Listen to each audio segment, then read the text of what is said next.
No, eso sí era voltear. Todo el mundo era ya llorando. Porque había marea y eso va. Y el agua que entraba. Miguel iba a pedir. No, yo no. Miguel dijo que iba a pedir aquí dos salvavidas. Uno por cada brazo.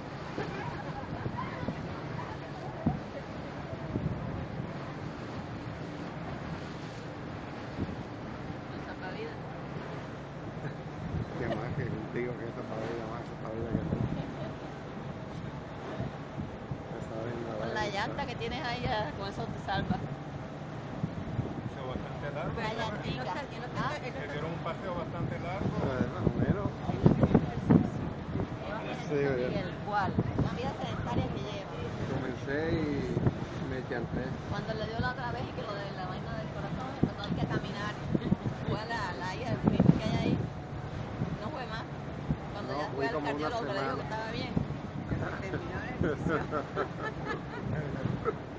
Ay, Me dijo que No, estaba y bien. lo llevo a la esquina, vamos a ver si caminando en la tarde que se me provoca irme a comer un pancito ahí en la esquina. Y vamos caminando hasta la esquina. Y va apurado. Va apurado. Sudando. Ajá.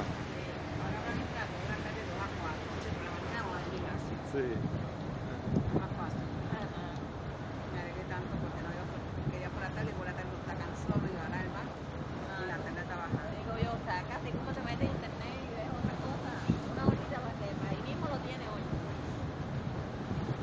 Welcome back, ladies and gentlemen. So before we hit the South Loop area that we can view from our South Bridge to the river, I did want to take a little bit of time to talk about that Ferris wheel. I had mentioned it earlier. It was introduced to the exposition. Now, the creation of our Ferris wheel, overseers of the exposition were really concerned that someone might try to hurt themselves on top of it. This is because in the 1890s, we had unfortunately seen a spike in suicide rates across our nation as we were in the midst of an economic depression. Now, this never happened. Ferris actually went to a lot of difficulty to ensure you couldn't get out of one of those cars while the wheel was in motion. One gentleman, unfortunately, realized his fear of heights a little too late. As the wheel got higher and higher and higher, he realized more and more and more that he had to do inside the honor. He flew into a panic. Now, while he didn't shake the wheel itself, he did major damage to the metal inside the car. A number of people tried to restrain him, but no one was successful. Now, he started to calm down slightly as the wheel began to lower. But unfortunately for him, that wheel made 2 rotations before coming to a complete stop. So as it rose a second time, he flew into another panic. This one more intense and violent than the first, until no one was able to restrain him, until finally one lady had had enough.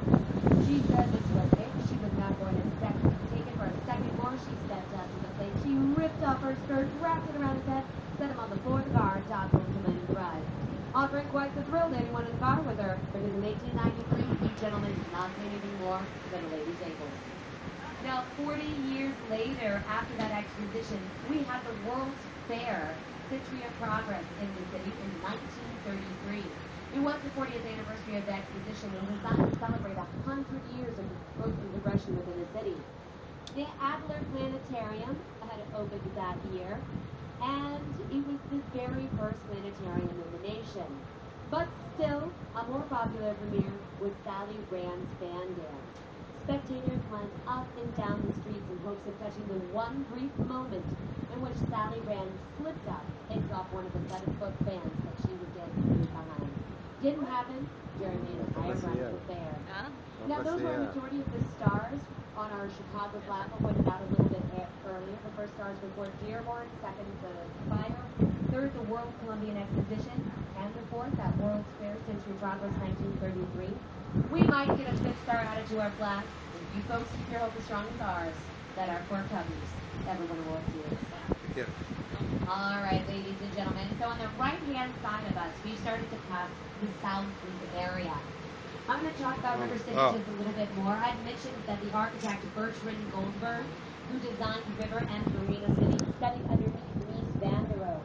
Van der Rohe inspired those modernistic buildings, simple black boxes with little to no ornamentation.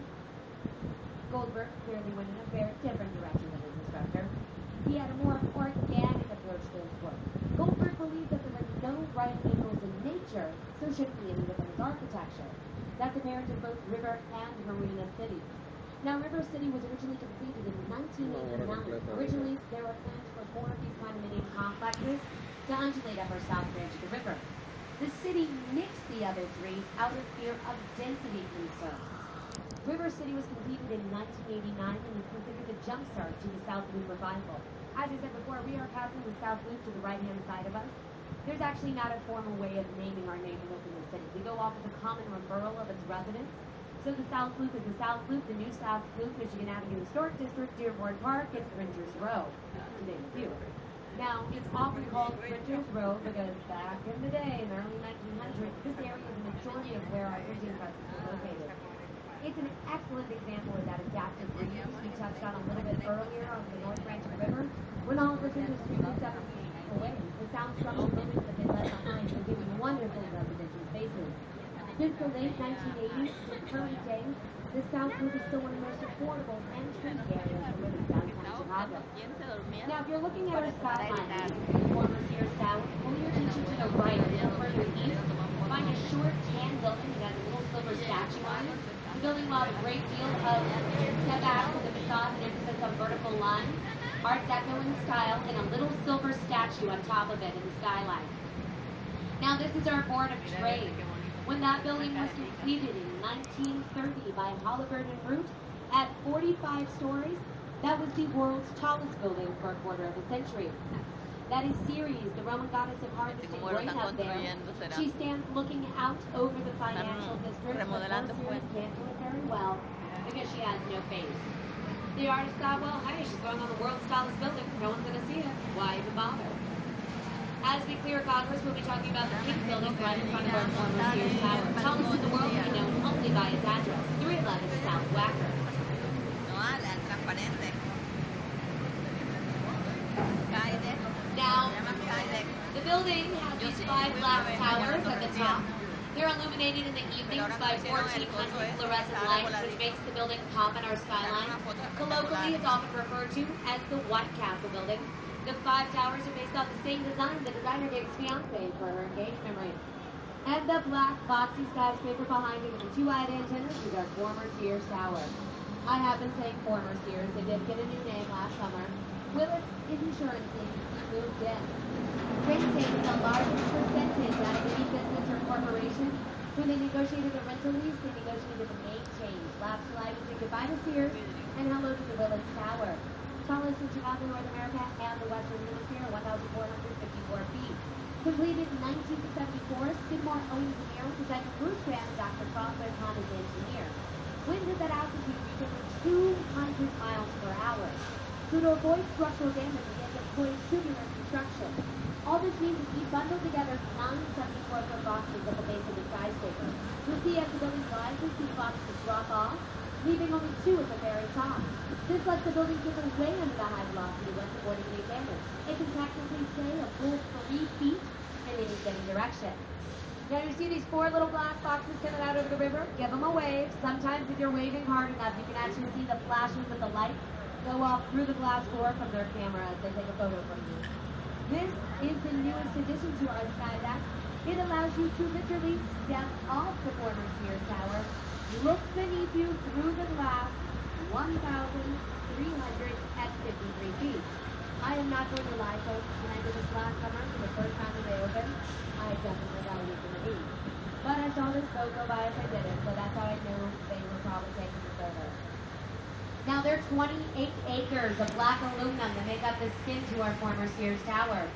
2 people have successfully climbed it.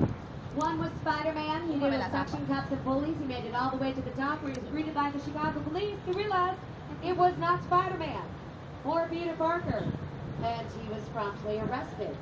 Now, if any of you are going to take in that view, I'm just going to suggest one of our 104 elevators to that 103rd floor observation deck.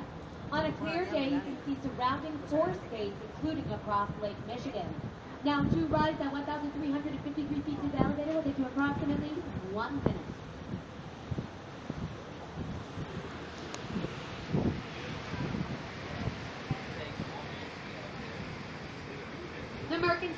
The former Mercantile Exchange, or the Merc as we refer to it, first short in the city was completed in the 1980s by Fujikawa and Johnson. Now, to accommodate a small plot of land, the architects had to cantilever or put a portion of the towers over the 11-story Central Pavilion that was originally the trading floor. They did merge with that Board of Trade last summer. Now, the building's towers were completed at two different times, 1983 and 1987. Second tower could only be built when the first one had completely been leased out. Note the corners, they're what we call serrated corners. The beauty of the serrated corner is you're allotted four corner offices for every corner space. Civic Opera Building was completed in 1929. Now, the building is Art Deco in style with a French Renaissance influence. It was funded by a gentleman named Samuel Insull. Insull hailed from New York and made his living in utilities. Well, while he was in New York, he had a mistress who wanted to be an opera singer at the Met.